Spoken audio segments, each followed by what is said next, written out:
Chapter 4 वहीं से शुरू होता है जहां पिछला चैप्टर खत्म हुआ था। दरवाजे पर खून के छींटे दिखाई देते हैं और मूर्ति सीधी खड़ी है।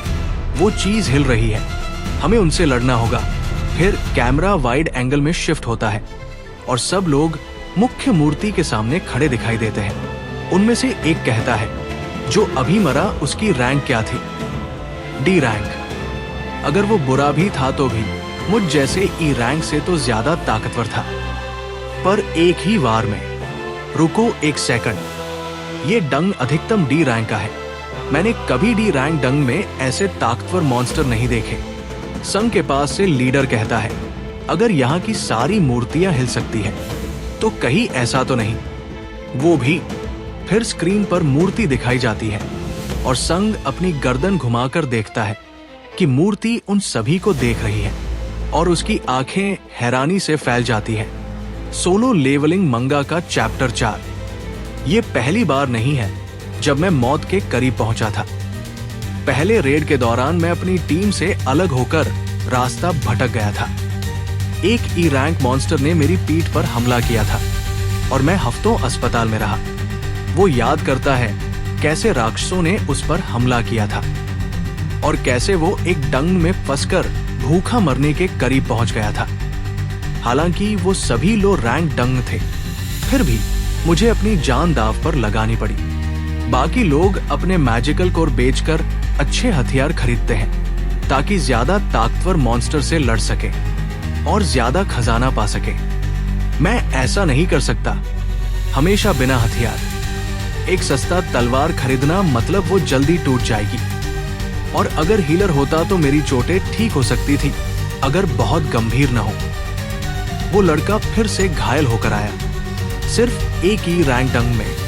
मुझे उन हीलरों पर दया आती है जो उसके साथ रेड पर जाते हैं। उन्हें दोगुना मेहनत करनी पड़ती है। क्या तुम्हें पता है, आजकल उसे दुनिया का सबसे कमजोर हंटर कहा जाता है। मतलब वो हंटर होते हुए भी बेकार है।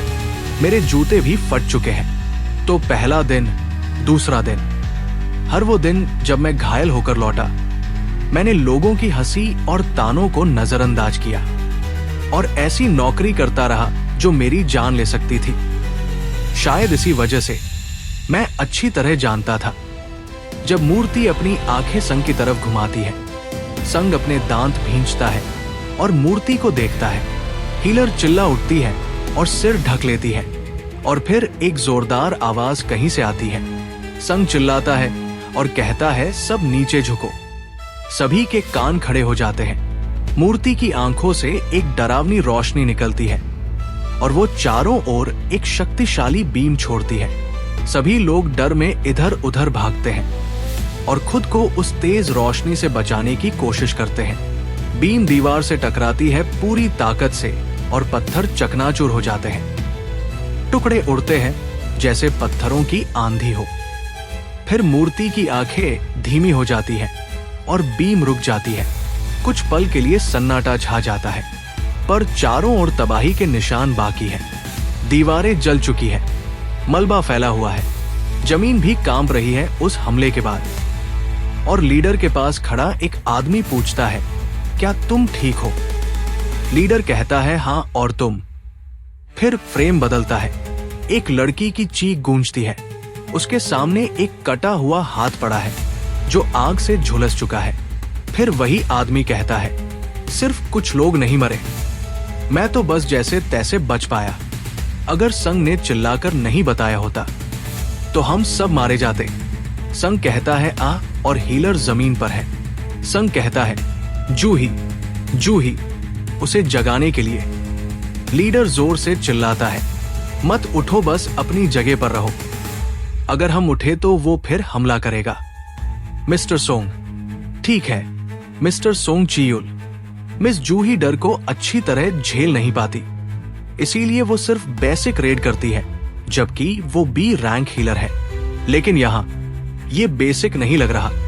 सिर्फ वही मरे जो नहीं माने, जो बचे उन्होंने तुम्हारी बात मानी।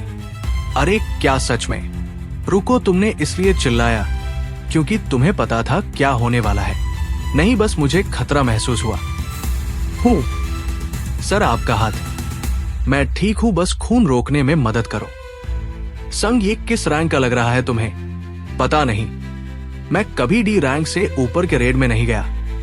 पट्टी बांधते समय वो कहता है, मैंने सिर्फ 1-2 बार बी रैंक रेड का अनुभव किया है, पर मैं पूरे विश्वास से कह सकता हूं कि ये जगह बी रैंक डंग नहीं है। वहां भी ऐसे मॉन्स्टर नहीं थे। वो तो ए रैंक लग रहा है। नहीं, शायद एस रैंक। अभी जो कैर्थन टेम्पल के नियम लिखे थे, पहला भगवान की पूजा करो, दूसरा भगवान की स्तुति करो, तीसरा अपने विश्वास को साबित करो। जो इन नियमों को नहीं मानेगा वो कभी वापस नहीं आएगा। ये सब उस पर लिखा था। मिस्टर सोंग भगवान मतलब शायद वो वाला है ना। संग घुटनों के बल मूर्ति के सामने है और उस ईश्वर की ऊंचाई को देख रहा है। इन सबको मारने में भी बहुत समय लग जाएगा। इसी के साथ चैप्टर 4 खत्म होता है।